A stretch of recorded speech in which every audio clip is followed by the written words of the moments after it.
You are just a practice boyfriend, not husband material. She threw me away for not being impressive enough, so I dated her sister and married the woman who believed in me, and everything exploded at the family dinner. There I was, thinking I had found the one. Her name is Madison, blonde, ambitious, with a laugh that could make you forget your own name. I am an electrician, good money, stable job, and I like what I do. Apparently, that was my first mistake. I have been doing electrical work for 8 years. I started right after high school, when a friend of my father offered me an apprenticeship. While my peers were drowning in student loans, I was learning a trade and making money. By 25, I already had my master license and was earning more than many of those college graduates. But somehow, working with my hands made me less in Madison's world. What an irony. We dated for 2 years, a real relationship. I met her parents. We went on vacation. We had keys to each other's houses. I thought we were building something. I was even looking at rings, planning how I would propose. Madison seemed happy, or at least I thought so. She posted photos of us, took me to her work events, introduced me to her friends. Typical girlfriend behavior. Her parents liked me. Her father, Bob, a retired accountant who had spent 40 years behind a desk, was fascinated by someone who could actually fix things. Jake can rewire a whole house, he bragged to his golf buddies. The kid has talent. Her mother, Linda, always asked me to check anything that was failing in her house. Loose outlets, flickering lights, the garbage disposal that made weird noises. It did not bother me. It felt good to be useful, appreciated, but something started to change about 6 months ago. Small comments that did not quite fit, like when her friend Emma got engaged to a finance guy. Madison had a strange look, not of happiness, but of hunger, as if she were comparing what Emma had with what she had, which was me, the electrician, the working-class guy struggling to fit into her world of elegant dinners. The comments started small. Did you know Marcelo just got promoted to senior analyst? Marcelo, Emma's fiancé, is only 28 and already makes 6 figures. Great, Madison. I am 29 and I also make 6 figures, but I guess it does not count if you do not wear a suit to do it. Then Sarah's boyfriend bought her a tennis bracelet just because. Yes, well, I bought you that necklace you were wearing just because 3 months ago, but apparently jewelry only counts if it comes from Tiffany's. Maybe you should think about going back to school, get your business degree or something. Maximize your potential. Maximize my potential. As if I were a low-performing stock in her portfolio. I tried to let it slide. Madison had always been ambitious. Maybe she was just projecting her own stress. But the comments continued. Wouldn't it be great to have a lake house someday? Yes, it would be. Well, finance people can afford a lake house, right? Understood. Message received. The thing is, I make good money. Last year, I made $95,000, not counting extra weekend jobs. I have my own 3-bedroom house that I bought at 26. My truck is paid off. I have savings and I can fix almost anything that breaks. But none of that mattered to Madison anymore. What mattered was appearances, status, being able to show off at cocktail parties. Her friends also started treating me differently. At first, they were impressed by the strong, silent type who knew how to build things. Sarah joked about asking me to hang pictures for her. Emma asked if I knew anyone who could install a fan for her, but as Madison's attitude changed, so did theirs. I was no longer the capable guy who solved problems, but the working-class boyfriend who did not fit into their wine tastings and gallery openings. Conversations changed when I arrived, as if they had to simplify things for the guy who worked with his hands. The breaking point came 3 weeks ago. We were at her company's annual party in a fancy hotel ballroom with an open bar and everyone dressed to impress. I wore my best suit, a navy blue bespoke one that cost me $800 because Madison had made it clear that department store suits were not enough in her world. I look good, very good. I work out, I stay in shape, and I know how to clean up when the occasion calls for it. But apparently, it was not enough. Madison spent most of the night networking, which was fine. It was her event. I stayed chatting with other plus ones without making a fool of myself, but I noticed something. She no longer introduced me as my boyfriend Jake. Now it was, "This is Jake," with a pause as if hoping no one would ask more questions about who I was or what I was doing there. And when someone asked what I did, I saw her face tense up before I answered. I am an electrician, and I watched their expressions change. They were not exactly rude, but there was that subtle shift that happens when someone realizes you are not quite their social equal.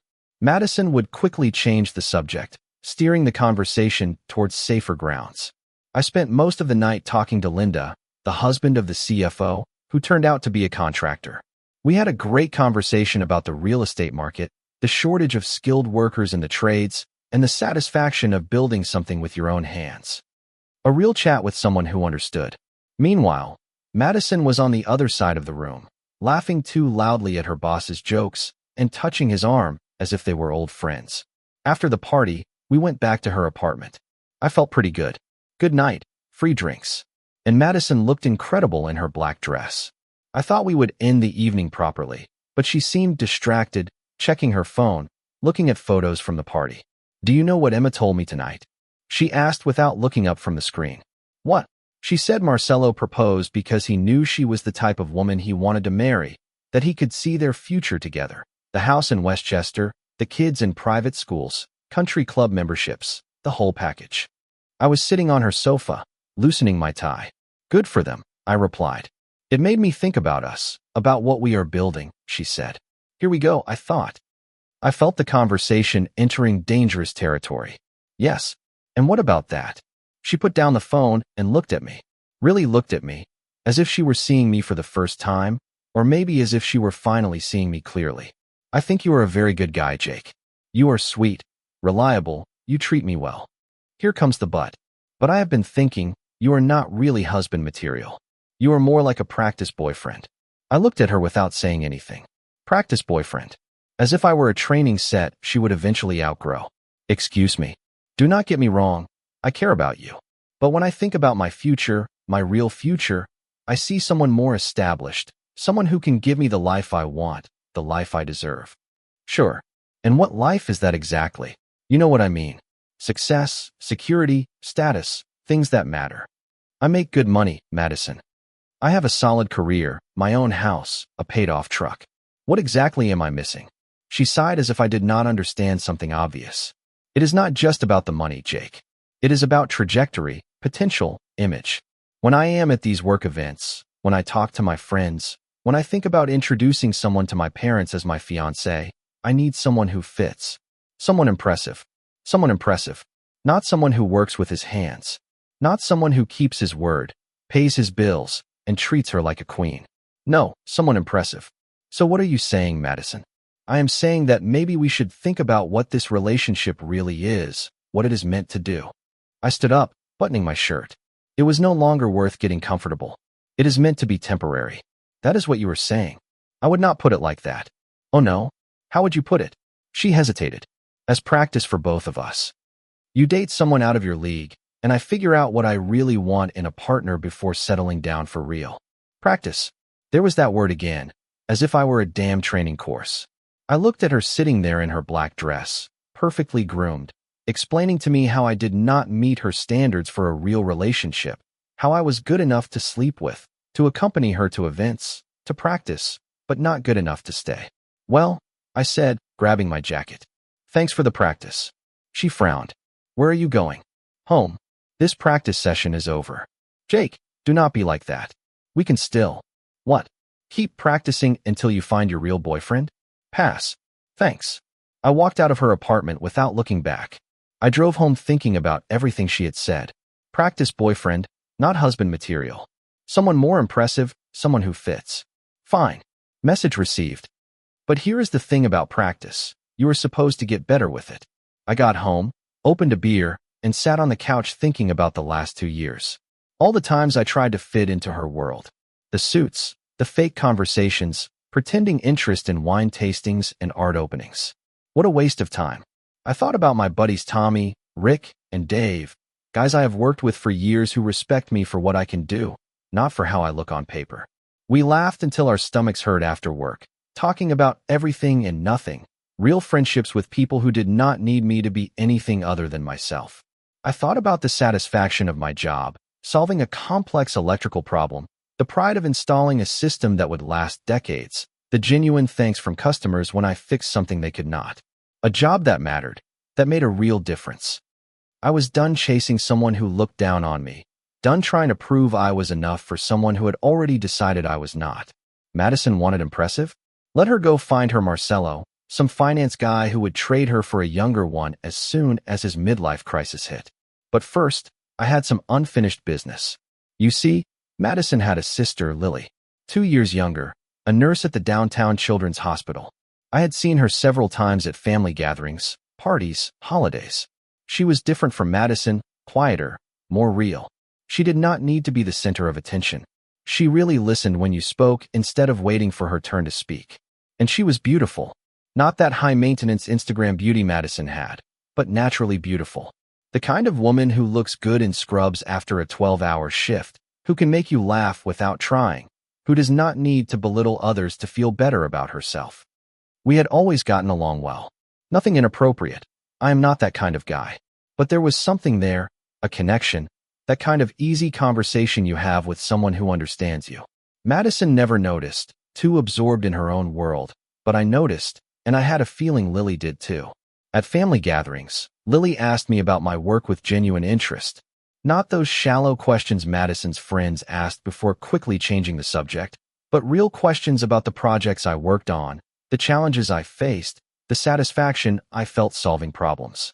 She talked to me about her patients, the kids fighting cancer, and still finding reasons to smile, about the families she helped in their worst moments, about the small victories that made the hard days worthwhile. We ended up talking for hours while the others watched football or played cards, about books we had read, places we wanted to travel, things that really mattered to us. Sometimes Madison looked at us with a puzzled expression, as if she did not understand what we could talk about for so long. The day after Madison's practice boyfriend speech, I was at Home Depot buying supplies for a job when my phone vibrated. A message from an unknown number. "Hi Jake, it is Lily, Madison's sister. I heard you guys broke up. Are you okay?" Interesting. Madison had not wasted time spreading the news. She was probably already looking for candidates for her next audition. "Hi Lily. Yes, we broke up. I am fine. How did you find out? She called me last night. She seemed pretty upset. Upset because she lost her practice boyfriend." "Practice boyfriend?" "Nothing. Long story. Do you want to talk about it?" "I am free today. I could use some company." I looked at the message for a long time. Dangerous territory.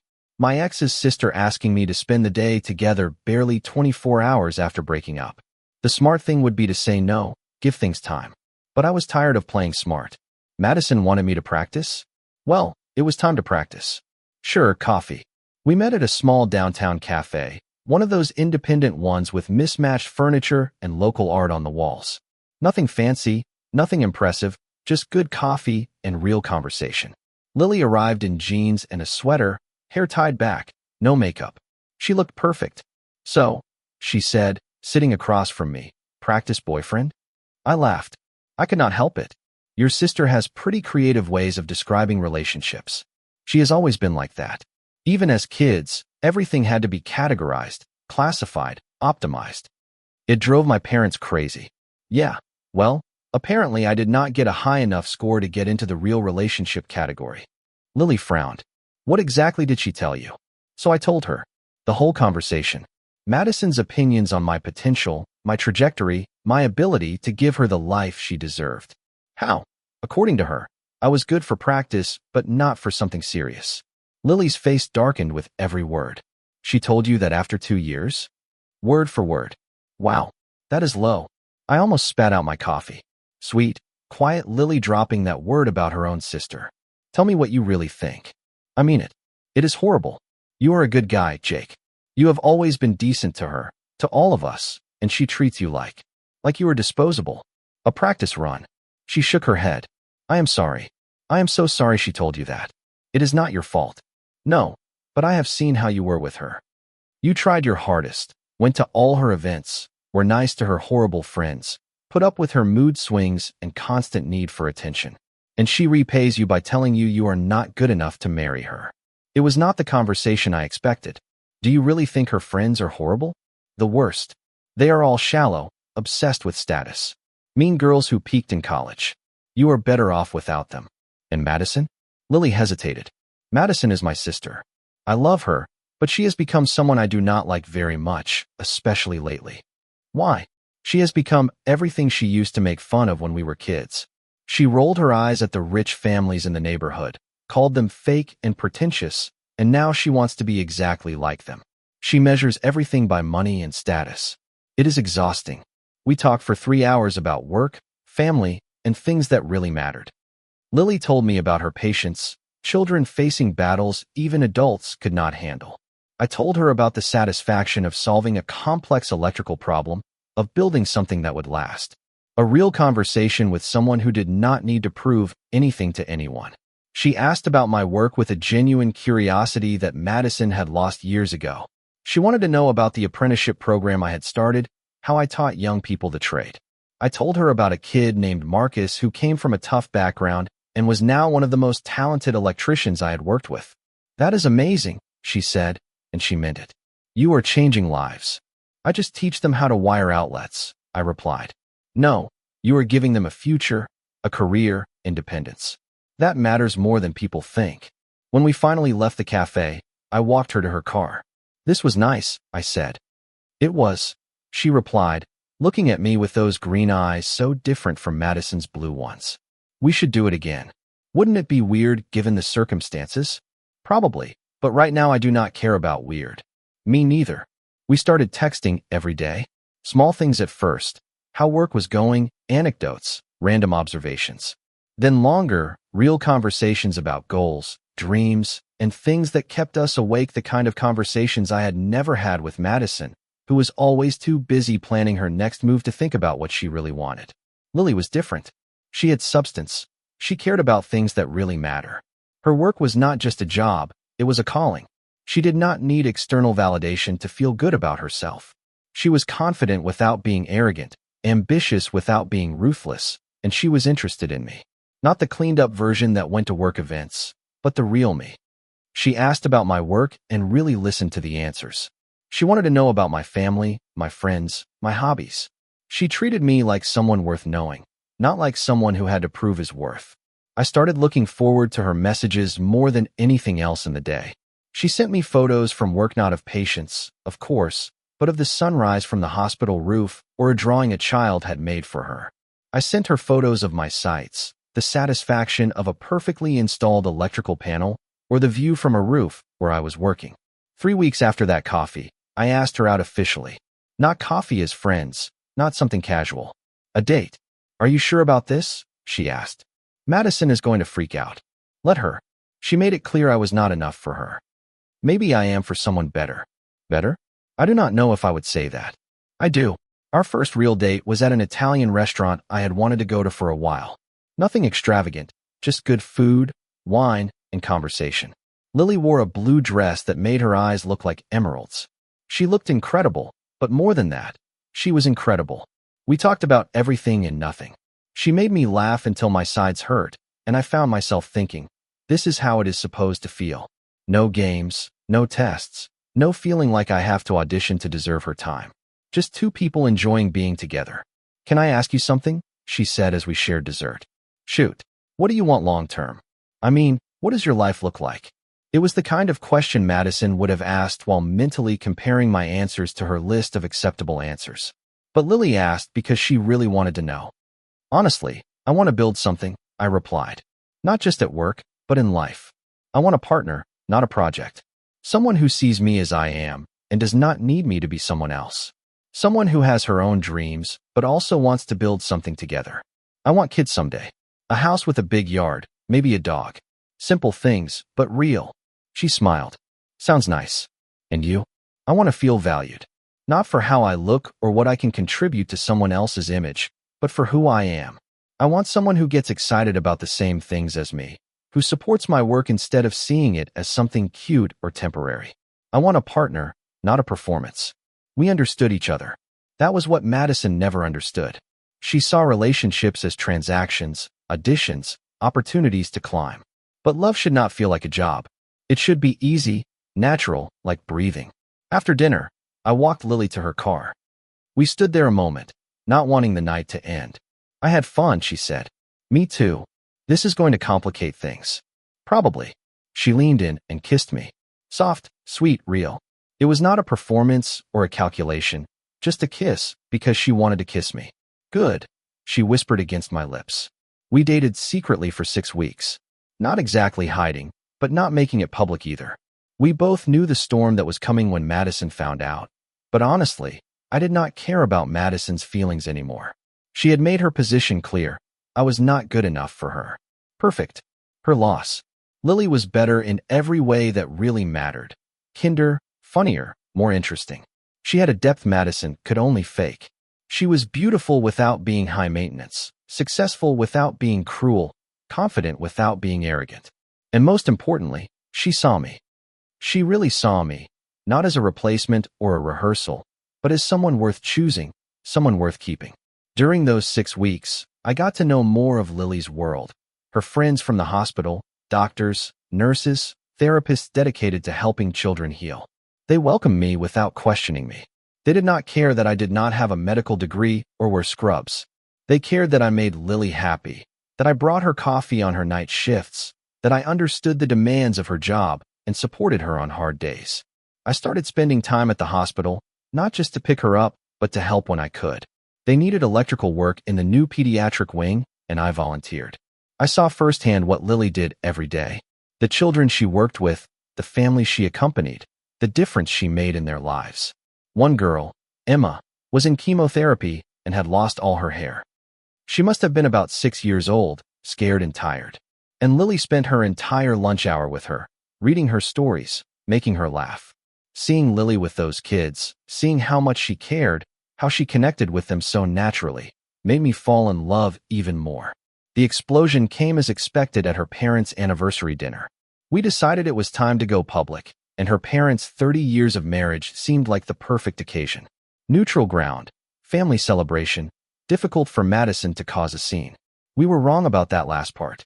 I picked Lily up at her apartment, brought flowers for her mother and wine for her father.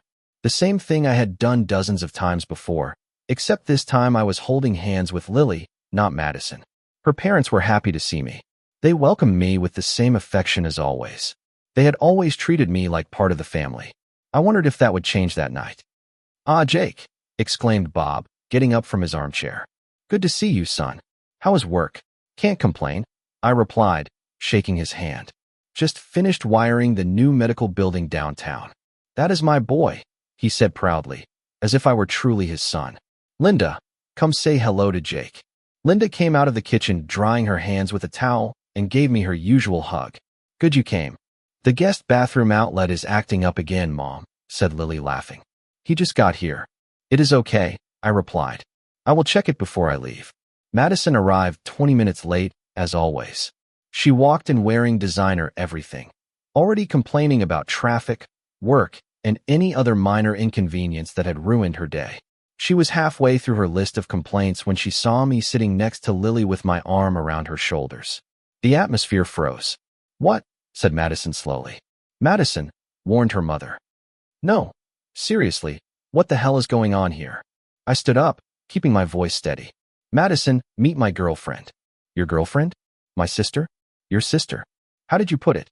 You made it clear I was not good enough for you." Madison's face went through several colors before settling on a furious red. "How long has this been going on?" 6 weeks, I said. "Since the day after you explained to me that it was just practice." "I never said practice, boyfriend." "Your exact words. Not husband material, but good for practice until someone better comes along." Her father cleared his throat.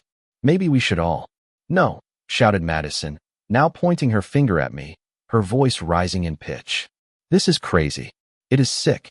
You cannot go from one sister to the other as if we were interchangeable." "You are not interchangeable," I replied. "That is the point. And what is that supposed to mean?" Lily squeezed my hand. I could have been diplomatic, tried to calm things down, minimize the damage, but I was done protecting Madison's feelings. "It means you are right," I told her. "You and I were not going to work. You need someone who gives you the lifestyle you think you deserve. Someone who looks good on paper, who impresses your friends, who fits your idea of success. That is not me. I am just an electrician who earns an honest living and treats people with respect." "You better believe it," she snapped. "But Lily does not need any of that. She is already successful. She is already impressive. She already has everything she needs. She does not see me as a stepping stone or practice. She sees me as someone worth choosing." Madison looked at both of us, her anger transforming into something uglier. "Do you think you know her too?" That she is much better than me. Yes, I replied. I believe so. She is settling, just like I would have. She is keeping my leftovers because she cannot aspire to more. It was then that Lily stood up, sweet, quiet Lily who had never said a harsh word about anyone. I am not settling, Madison. I am upgrading. The place exploded. Madison screaming, her mother crying, her father trying to mediate. Madison called us everything. Accused me of cheating on her. False. Accused Lily of betraying her. Technically true. And generally made the scene she had been rehearsing for all her life. Through all that, Lily stayed calm, held my hand, did not fall for the provocations. She let Madison show exactly who she was. When she finally ran out of air and slammed the door on her way out, the rest of us stood there in the middle of the mess. Well, said her father finally, that went better than expected. Her mother was still crying, but she leaned in and squeezed Lily's other hand. Are you happy, darling? Very happy, Mom. Then that is what matters. Her father looked at me. You better take care of her, son. She is special. I know, I said. And I will. Madison did not speak to any of us for 3 months. Total silence. No contact, no messages, no mutual friends relaying anything. Lily pretended it did not affect her, but I could see it hurt her. Despite everything, she was still her sister. Meanwhile, Lily and I were building something real. We moved in together after 4 months. Her lease was ending, and it felt natural. No games, no tests, no doubts. We fit. I met her co-workers, people who literally saved lives. They welcomed me without hesitation. They did not care that I did not have a college degree or wear a suit. They cared that I made Lily happy, that I was kind to the children when I visited the hospital, that I kept my word. She met my co-workers, the same ones I had worked with for years and who had never stood Madison. They adored Lily immediately. She brought lunches to the sites, asked intelligent questions, remembered their children's names. She fit into my world with the same ease I had fit into hers. One day Tommy, my oldest friend from work, told me aside, "This one is different." Madison always acted like she was doing us a favor with her presence. Lily really cares about people. Rick, who had been skeptical of all my girlfriends, changed his mind when Lily spent an afternoon helping his daughter with a science project. She is good people, he told me. Do not mess it up. I had no intention of doing so. For the first time in my life, I was with someone who made me want to be better without asking me to change. At 6 months, I knew I wanted to marry her, not because of a calendar or social pressure, but because I could not imagine my life without her. Everything was better with her. I started looking for rings. Not the biggest diamond I could afford, nor something designed to impress anyone, but something that would make her smile every time she looked at it, something that was hers, unique. I found it in a small jewelry store downtown, run by an old Italian man who had been making rings for 50 years. Not a commercial chain nor a fancy boutique, just a craftsman proud of his trade. The ring was perfect. A simple design with a stone that reflected light like Lily's eyes when she laughed. It is for someone special, said the jeweler. It was not a question, it was a statement. The most special, I replied. I was planning the proposal when Madison finally got in touch. First with Lily, then with me. She wanted to see us, talk, clear things up. Lily was hesitant, but hopeful. She missed her sister. She wanted to fix the relationship if possible. We met at the same cafe where Lily and I had had our first date. Madison arrived as polished as ever, but tired. The anger had disappeared, replaced by something that was perhaps regret. I owe you both an apology, she said bluntly. What I did, what I said was wrong. I waited. Lily leaned forward with hope in her eyes. I was so focused on what I thought I wanted that I could not see what I had, she continued. Jake, you were good to me, better than I deserved. And you, Lily, she turned to her sister. I was horrible to you. You were right to call it an upgrade. Madison, no. Let me finish. I have been going to therapy, trying to understand why I became such a selfish and status-obsessed person, said Madison. Turns out it is complicated, but in short, I hurt people I should have protected, people I should have loved better. She looked at me. You were never practice. You were real, and I was too stupid to see it. I threw away something good because I thought I could get something better, and I was wrong. Then she looked at Lily. And you did not steal my leftovers.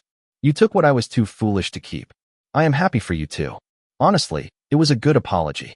Genuine, specific, taking full responsibility. The kind of apology that really means something. Thank you, said Lily softly. That means a lot to me. Madison smiled. The first authentic smile I had seen from her in years. So are you going to marry her, or what? I looked at Lily, who blushed. I am working on it. Good. She deserves someone who chooses her first. We talked for another hour, not about the past, but about the future. Madison was seeing someone new, a social worker who did not care about his salary or his designer clothes, someone who loved her for who she was, not for what she could offer. It was good to see her happy, really happy, for the first time since I met her. When we said goodbye, Madison hugged us both. Thank you, she whispered in my ear, for showing me what I was missing and for making my sister so happy. 3 months later, I proposed to Lily on the beach where we had taken our first weekend trip together. Nothing extravagant, no choreography or fireworks, just her, me, and the ring I chose because the stone reminded me of her eyes. She said yes before I finished asking the question. The wedding planning was just like our relationship. Simple, joyful, focused on what really mattered. We wanted a celebration, not a performance. Good food, better music, and the people we loved most. Madison was Lily's maid of honor. She had earned her place back in our lives with constant effort and genuine change. She gave a speech that made everyone cry, talking about second chances and finding what you are really looking for. My sister taught me that love is not about finding someone impressive, she said. It is about finding someone who thinks you are impressive just as you are. Jake saw Lily for who she really is from the beginning. And that is why this works. That is why they work. She was right. Lily and I worked because we chose each other, not because we were settling, nor practicing, nor trying to climb. We worked because together we were better than apart. At the reception, during our first dance, Lily looked at me and smiled. So was I good practice? I laughed, spun her around, and pulled her close. The best. But you are not practice anymore. And what am I now? Everything. The funny thing about this whole story is that Madison was right about one thing. I was not husband material for her. I was not the kind of man who could give her the life she thought she wanted, nor the one who fit into her carefully constructed image of success. But I was the perfect husband for Lily. She did not need me to be anything else. She did not see my job as something to overcome, nor my background as something to improve. She saw me as someone worth building a life with. That is the difference between love and transaction. Love sees you as you are and chooses you anyway. Transaction sees you as raw material to turn into something more valuable. Madison spent 2 years trying to mold me into someone else. Lily took 2 minutes to see who I already was and decided it was enough. They say practice makes perfect, but sometimes perfection is not what you were practicing. Sometimes perfection comes when you stop practicing and start living. The wedding invitations were beautiful, by the way, simple, elegant, sincere, like everything else about us. Like everything else that has to do with love when you find the right person to practice it with you. Madison was wrong about a lot of things, but she got one thing right. I was good practice, just not the kind she thought. I was not practiced to find someone better. I was practiced to learn what real love looks like. And real love turned out to look like this. Choosing someone who chooses you every day, without conditions, without reservations, without backup plans. Real love looks like Lily. The practice was over. The real thing had just begun.